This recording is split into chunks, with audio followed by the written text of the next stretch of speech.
এটা কি দেশ? ইউনূস সাহেব আপনার চোখের সামনে বানাচ্ছেন আপনি, যে দেশে মানুষ বোবা হয়ে থাকে, উনাকে চিনতে বড় কষ্ট হইতেছে। উনার সমর্থন না থাকলে তো এত অন্ধকারের খেলা হতে পারে না দেশে। উনি তো একদিন বলে নাই যে রাজনীতি করব, রাজনীতি করব, প্রতিপক্ষের বাড়ি পুড়িয়া দুলিশ্বাত করে দিতে হবে। বুলডোজার ছাড়া, বুলডোজারটা আসছে কোথায়? বুলডোজারটা তো ইউনূস সাহেবের কাছে।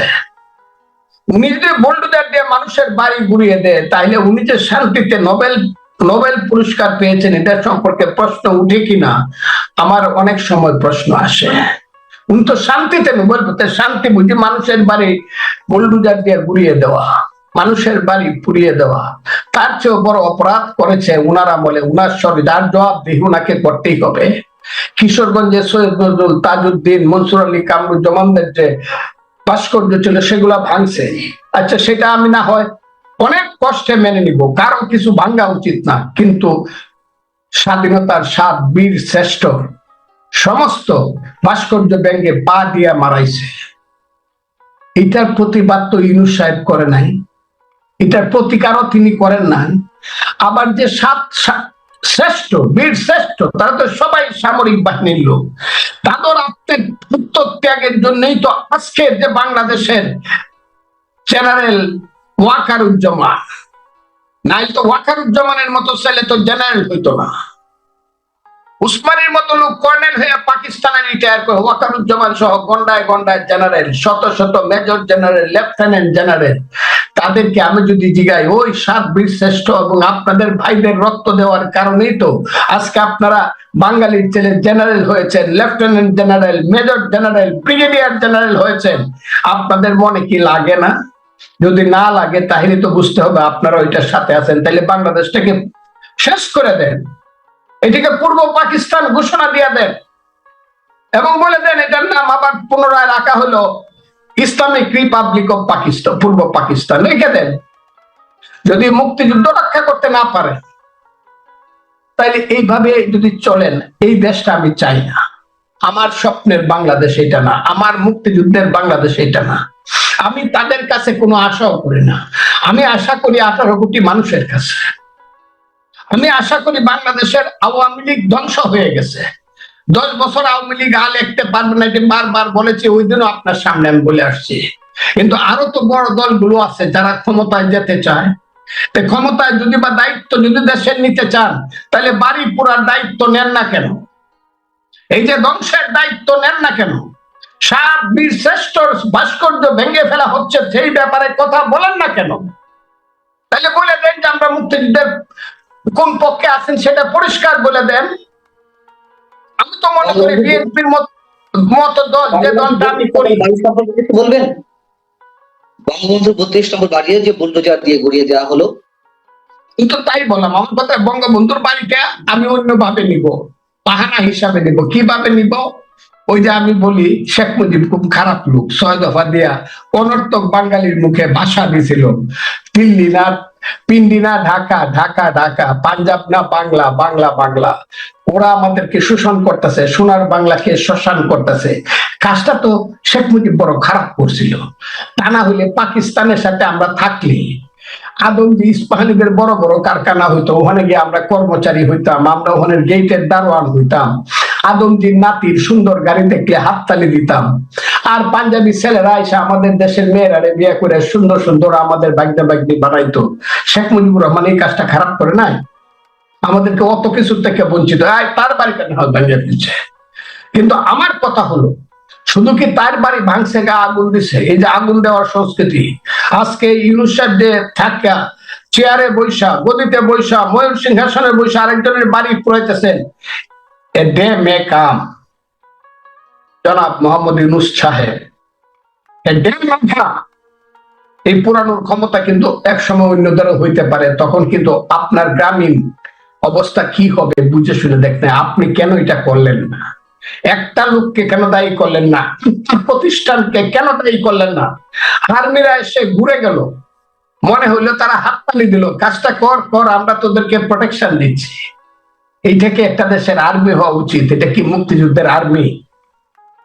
এই বুঝতে হবে, যাদেরকে আমি সারা জীবন বলে আছি স্বাধীনতার সার্বভৌমত্বের প্রতি। আমার দেশের স্বাধীনতা সার্বভৌমত্বের প্রতি কি এরকমই হওয়া উচিত? এরাই আর্মি, এমনকি দেশে গিয়ে শান্তি রক্ষা করে, যারা চোখের সামনে দেখতেছে দাও করে আগুন জ্বলতেছে, কিন্তু চুপে চাপে মনে হইলো যেন আনন্দে আনন্দে এখান থেকে সরে গেল, মাথা নিচু করে এদেরকে আবার পোয়া পোয়া বলে স্লোগান দিল। তাইলে আপনারা কিসের স্বাধীনতা সার্বভৌমত্বের প্রতি? আর যদি মনে করেন যে আপনারা এইভাবে বাড়িঘর ওদেরকে সমর্থন করে পুরাবেন, এই যে মব জাস্টিস, মব অ্যাকশন, 10,000 লোক একত্র করতে পারলেই আমি যা ইচ্ছা তা করতে পারি।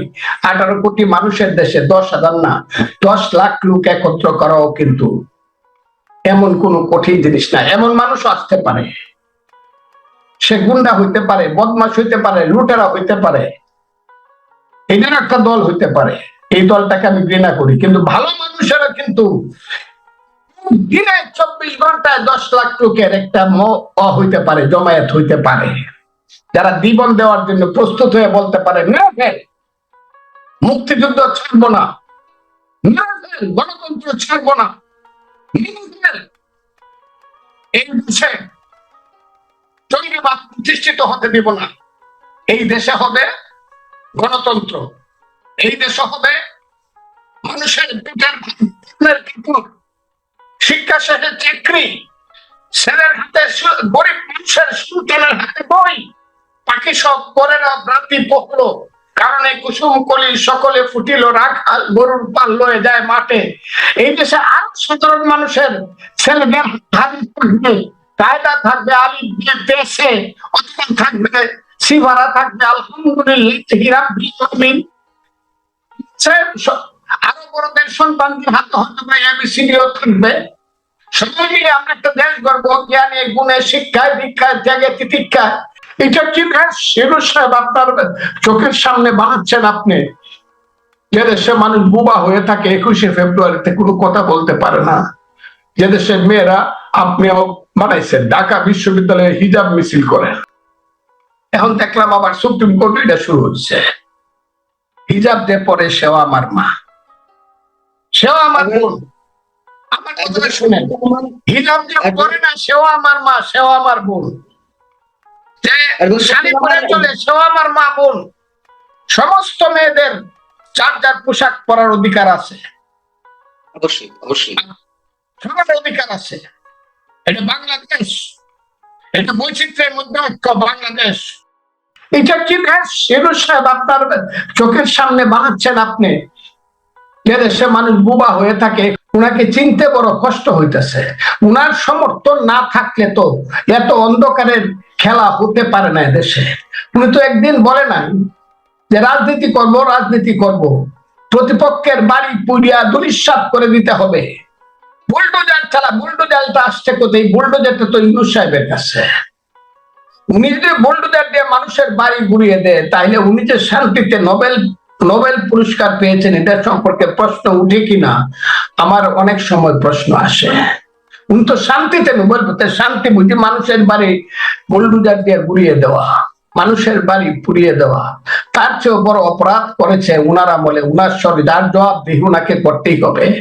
কিশোরগঞ্জে সৈয়দ নজরুল, তাজউদ্দিন, মনসুর আলী, কামরুজ্জামানদের যে ভাস্কর্য ছিল সেগুলা ভাঙছে। আচ্ছা, সেটা আমি না হয় অনেক কষ্টে মেনে নিব, কারো কিছু ভাঙ্গা উচিত না, কিন্তু স্বাধীনতার 7 বীর শ্রেষ্ঠ সমস্ত ভাস্কর্য ভেঙে পা দিয়া মারাইছে। এটার প্রতিবাদ তো ইউনূস সাহেব করে নাই, এটার প্রতিকারও তিনি করেন নাই। আবার যে 7 শ্রেষ্ঠ বীর শ্রেষ্ঠ, তারা তো সবাই সামরিক বাহিনীর লোক, তাদের আত্মত্যাগের জন্যই তো আজকে যে বাংলাদেশের জেনারেল ওয়াকারুজ্জামান, নাই তো ওয়াকারুজ্জামানের মতো ছেলে তো জেনারেল হইতো না।